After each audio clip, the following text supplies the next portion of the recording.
Welcome to Copperhead Road Homestead.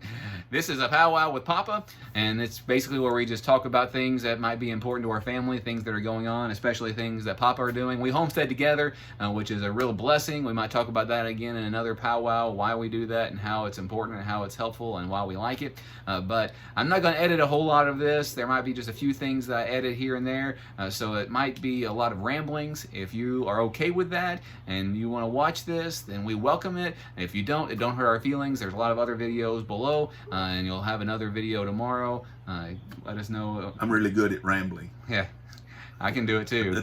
But anyway, stay tuned.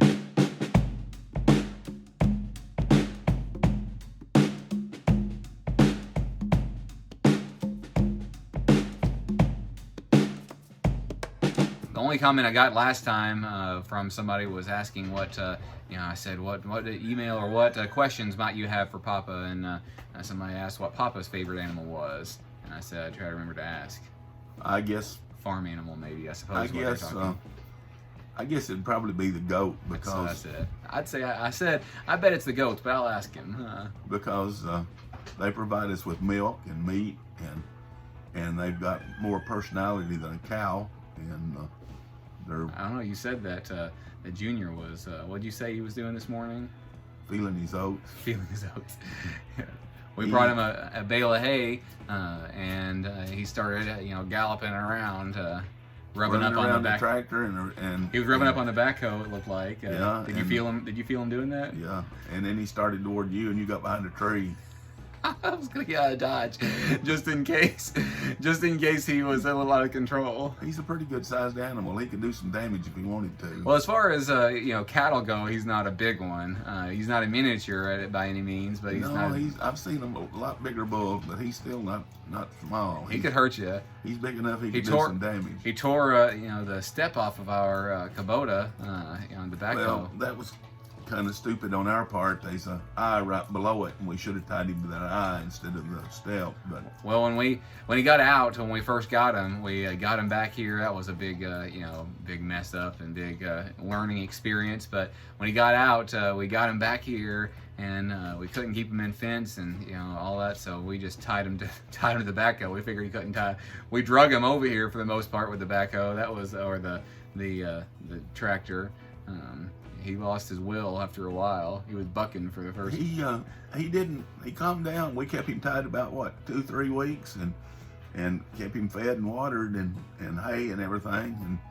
And after a while, he calmed down, and he's not been a lot of trouble since. He gets a little frisky when you bring hay when they run out and they haven't had any since the day before, and bring them some fresh. He gets pretty frisky sometimes. We're trying to build up our pasture for him. It's like silvo pasture. It's woods right now, but we haven't sown any seed or anything like that. Maybe we should, but where we've been putting the hay this last year in paddock 3, it's got a bunch of grass and clover and stuff growing up. So we thought we'd do the same thing now. So we've been keeping them in hay. I think they are looking pretty I think they're healthy and slick. And there's enough seed in that hay. If you put it in a different place every time, it'll seed. But there'll be some spots between it but I believe it'll eventually seed itself. I think it would anyway, but might be faster if we seeded it. You said you had some Kentucky 31. I've got some Kentucky 31. I need to bring it over here. Do you have any experience with planting Kentucky 31, like especially in somewhat shaded areas? I'm not sure that it's the best thing for a shaded area. I think it's supposed to be in full sun, but you just broadcast it. It's not that difficult to plant. If you've got one of them little cedars that it's the top's cloth, you got a crank, and I used to have one of them, but it got old and just basically rotted away. I thought about buying one when I was at the co-op the other day, but I think I want one. You can put them in that, and it's not hard at all to plant. But I think there's other grasses that's more suited to the shade. I haven't researched it, but I'm not sure Kentucky 31 fescue is better suited for shade. I think it's more suited for full sun. But I don't know. I haven't researched that either. When I bought it, I didn't need a lot, but it was on sale, and I bought a 50-pound bag, and I think I used 4 or 5 pounds of it, and the rest of it's still here. I've had it a couple of years. It might it might not be as viable as it was, but it'll do what it does. They found some seeds like in pyramids and stuff from thousands of years ago. They found an extinct date for a date tree that's been long extinct, and they planted it and grew a date tree that hadn't had around in a few thousand years. And then they probably cloned more off of it. Yeah. Well, that's how a lot of trees are. They're cloned, right? Every Granny Smith apple tree is a clone from the same tree. You can't grow a Granny Smith apple tree from seed. Did you know that?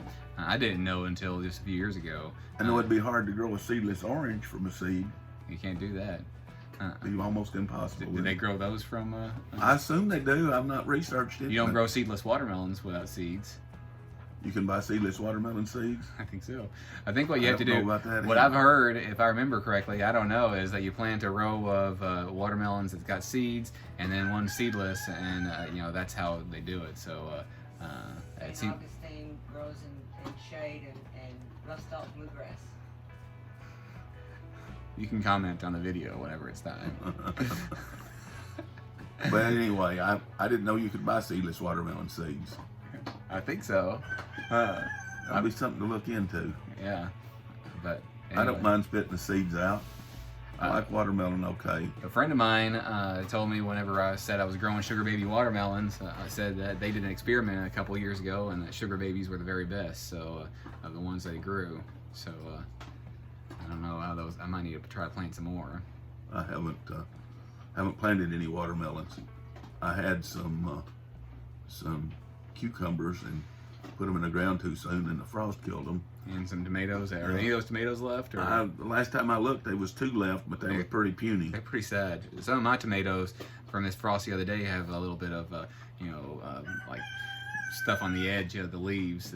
They'll probably come out of it. Yeah, but that wasn't too bad of a frost. I don't think it even frosted up here. It frosted at your house, but I don't think it frosted up here. I think I'm gonna. We were watching some other videos. I think Rua and I think we're gonna buy some of those like hoops or something like that to make little high tunnels. Or our salad or our lettuce that grew from the straw bale. It's grown enough that Rua ate a leaf this morning, and she's like, "I want more of that." We need to invest in us a high tunnel if it's just a small one. We can just have a few low tunnels too. So. But I don't like crawling around on my knees in a low tunnel. Well, you pull it up. You pull the. That's thing called a cold bed. Are you sure? No, but I think it is. Cold bed. I think a cold bed is one that you just open up and do your thing and then tilt it back on it. But I don't know. I don't know either. I will call it whatever we want to. I'm gonna call it a low tunnel because it's still a tunnel and it's low. The ends aren't open, so it's not really a tunnel. It is if you open the ends. You have to have a door on it to be a tunnel. Are you sure? Yep. Okay. You ever been in a tunnel? Yeah. Yeah, like under a bridge or something? Not under a bridge. These tunnels are, they go under like hills or mountains or something, and some of them's got lights in them, so you don't have to turn your car lights on. There was a tunnel like in Monterey, I think, over near was it Monterey, California? I think it was, that we had to go through in order to get over to the coast whenever we were there. Just north of here. Because there was on the other side, I don't know if you've been there or not, but on the other side of the tunnel, there was a McDonald's with black arches, which was very strange. I had never seen that before. They always have golden arches, but these had black arches over in Monterey. Have you seen that before? Have you been there? Up in southern Illinois, not far from here, there's a tunnel that the railroad tracks used to go through. It goes through a place that's ironically called Tunnel Hill, and now they've abandoned the tracks and took them up, and there's a bicycle trail through it. I thought you said in order for it to have a tunnel, it had to have a door. Well, an opening. You said it had to be a door. Well, a door is an opening. I don't know if I agree. It's okay, you don't have to agree. There's a door.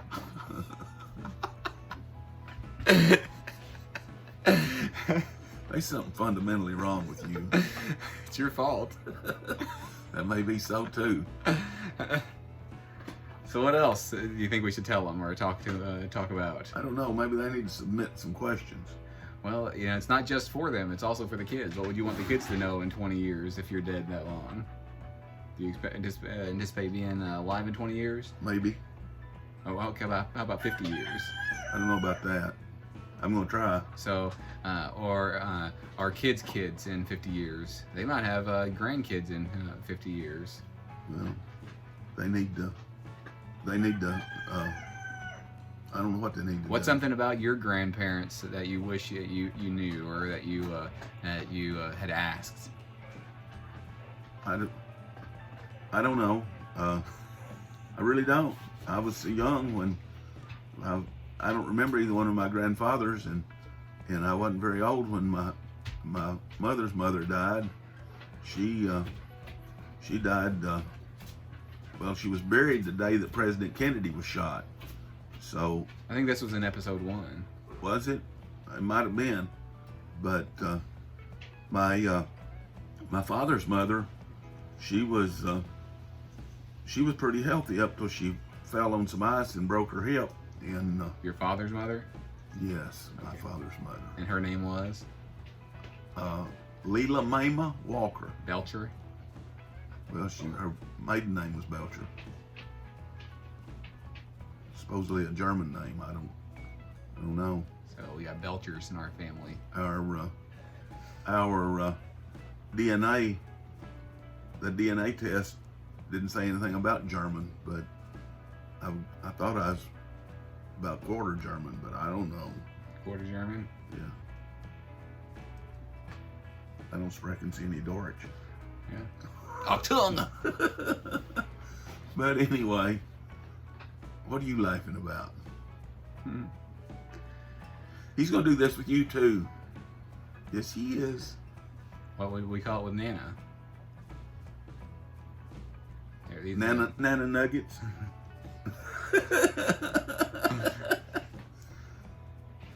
Powwow with Papa. Anyway, so you don't know what you would want to know from your. No.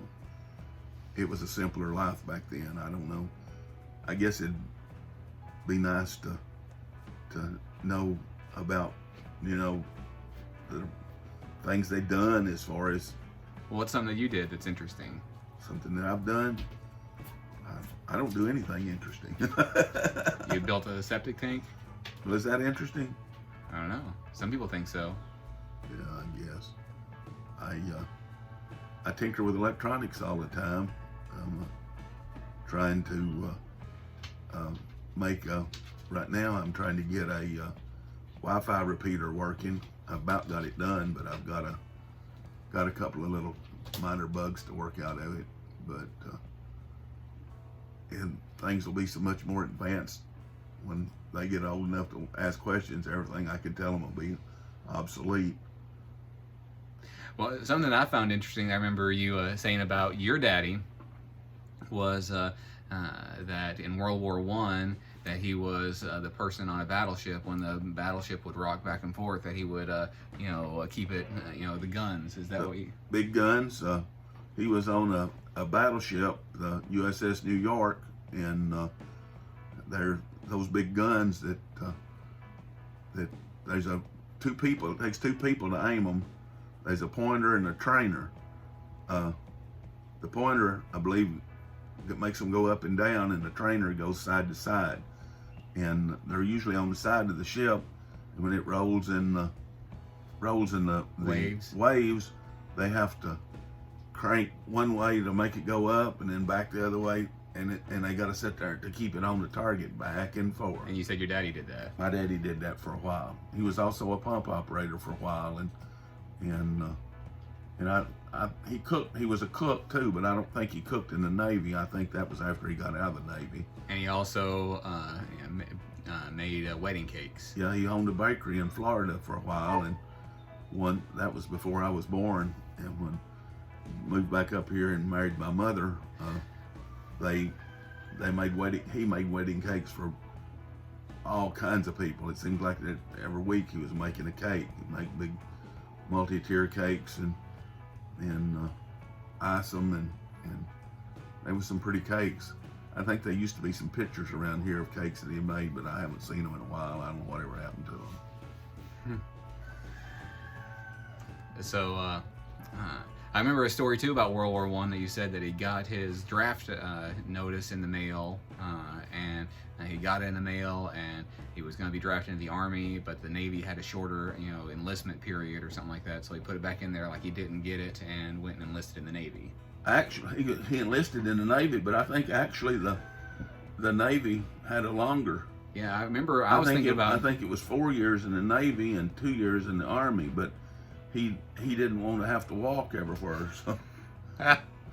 So he was willing to be in for a little while longer. Willing to be in a little while longer. He got drafted in the Army, but he, you think anyway, but he. I'm not sure about that. But he was in the Navy. He was in the Navy, and he wasn't actually in the war, so to speak. It was during the World War I, but I don't think that he was actually involved in combat. But I don't know that. I don't know. I know that when he died, they come put not a headstone but a footstone that said that he was in World War I and some information about it, and it's still there. But he was in the Navy. I'm pretty sure he told me that the ship that he was on sunk at Pearl Harbor, but he wasn't on it. He had long out of the Navy by then. Because he was born 1899. 1899, December the 11th. And you were born in 1954. Right. Which makes March of 1954. So he was 54 years old when you were born. Yes. We talked about that in episode 1. But I was always told he was 55, so that was erroneous information. I also remember he ran for office somewhere over here once. He ran for county judge a couple of times, and he never won, but he's like the William Jennings Bryant of county judge. Those of you who are history buffs know what I'm talking about. I don't. He ran for president like 4 or 5 times and never won. William Jennings Bryant. Okay. Somebody said something I saw on Facebook in one of the homesteading groups. They said something about using Scott toilet paper because that was all there was available at the time. So they used Scott toilet paper and talked about how thin it was and talked about the Dred Scott decision. And I thought that was hilarious because there's some historical thing about the Dred Scott decision too. I forget exactly what it was in reference to, but he said, anyway, I thought that was pretty funny. Historical jokes are amusing to me. I don't know much about history. Probably more than I really want to, but All right, so let's see. Your dad was a baker, a butcher, and a candlestick maker. Yeah. He actually did make some candles. I remember that, but he wasn't. But he wasn't ever a butcher. Just like the candles, he made them at home for personal use. And your mama was a school teacher. A school teacher. She started teaching school the year I was born on what they called an emergency certificate. There was a real shortage of school teachers, and you're supposed to go to college and everything to be a school teacher. Well, she had graduated from high school, and they give her an emergency certificate, and she started teaching the first grade, and with the understanding that she would go to school part-time and get her teaching certificate. And she went to school, I think, right up till she retired. She started teaching the first grade with a high school diploma, and when she retired, she had a master's degree in elementary education and another degree of some sort in special education and in something else. I don't know. She had 3 degrees, and she started with a high school diploma. So every time that she'd get another degree, she'd get a raise, and she just kept going to school. She'd go usually at night, and teach school in the daytime and go to school at night. Was this when you were in, were you in school and stuff too, or? Some of it was before I was in school. I used to go up there, she'd go to Murray State, and I'd go up there with her, and they had a child care thing, and I'd be up there, and they'd have other students that the younger students that was regular college students that went to school every day, and they're a standard student looking for trying to get their 4-year degree, and probably in some kind of educational thing, and they had them watch us, and they was, I don't, 10, 15 kids. It varied depending on several things, and they was all, you know, all ages. Well, not all ages. They had, for the older kids, they had a different class, but they was probably a 4 or 5 year span. It was in that one class, and it was just basically a preschool daycare type thing. But it wasn't daycare; it was night care. It was, well, the students that was going to night school was in class. They had somebody to watch their kids. Worked out real good, I guess. Well, I guess that's a little over 20 minutes of talking. We'll end. You'll edit it out to about 4. I probably won't. I was actually going to reshoot something in a second. If you like things like this, then like and subscribe and hit that notification bell, and come back again tomorrow. We do a live stream every Sunday night at 8 p.m. Central Time. We appreciate you very much, and we hope that you'll come back again tomorrow for some different things. This is just something that we do for our family, and for those of you who are interested, but if you like this sort of thing, then ask some questions below. If you have any questions for Papa about our history, about his mom, dad, anybody else, we're open books. Have you planted anything today? I did. I planted, and I didn't record it either. I planted some of my bell peppers, some red ones, one red one, and mostly yellow, like 10 of them that I had started. And then I planted some carrots and dill in between them, because I read that that's a good thing, but that they go together. So I ate some bell peppers today. Did you? But I didn't plant any. I didn't plant any.